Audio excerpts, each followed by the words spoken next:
back to the Anime Diaries.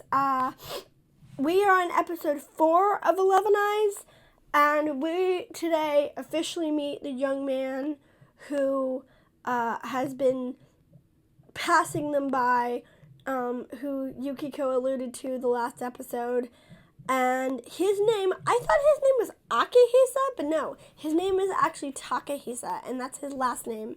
His first name is something very, weird, something very weird, so I'm just going to call him Takahisa, because it's much easier that way, because I don't really understand his first name. It's very odd.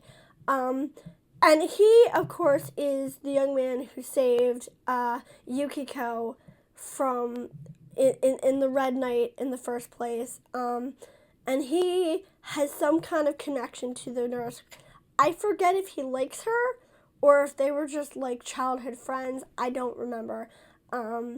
But he hangs out a lot in the nurse's office, and we meet him officially because for whatever reason, the nurse, he's trying to get away from the nurse, and he ends up coming to the group, and he's a lot more cordial than I thought he would be. I thought he'd be a lot more standoffish, and it's weird because his personality rotates between very standoffish to very upbeat and genki, and it's like they couldn't pick what they wanted Shotaro to do. Maybe they couldn't pick which personality they wanted him to have, so they kind of had both, and it's very odd. But the big revelation this episode is Yukiko. We are in the Red Knight, and they are fighting, and Yukiko shows up. What's her name? Misuzu is fighting one of the Black Knights, and she is getting her ass kicked.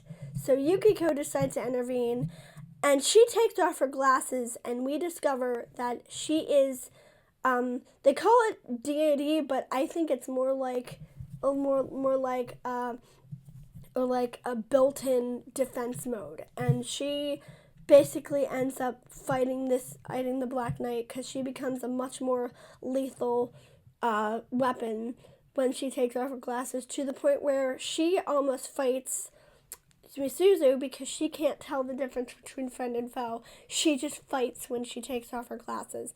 But she has the wherewithal to put them back on, which is very weird because I would have thought that somebody else had to put them back on because she can't get near people without fighting them. But she fights the Black Knight, but then gets impaled, and we discovered that she has a healing ability. We already knew that from a previous episode, but we discover she is basically immortal in this mode.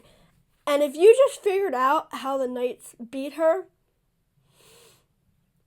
oh boy, you probably just figured that out, how the Knights beat her in this mode. And think of Mommy from, well, actually no, because she doesn't get her head chopped off, but similar to Mommy from Madoka.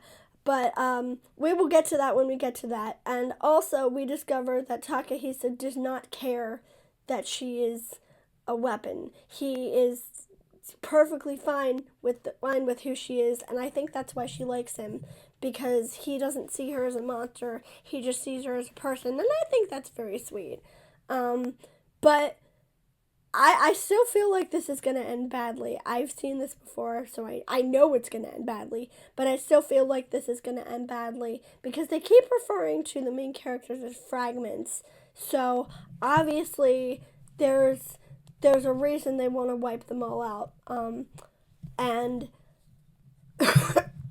I forget that which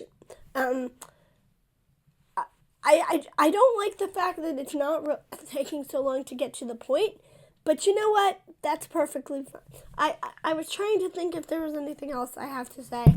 I don't like how long it's taking to get to the point, but you know what? That's fine. We're slowly building up to the finale, and we're about halfway through. So, we will see you in the next episode. Good.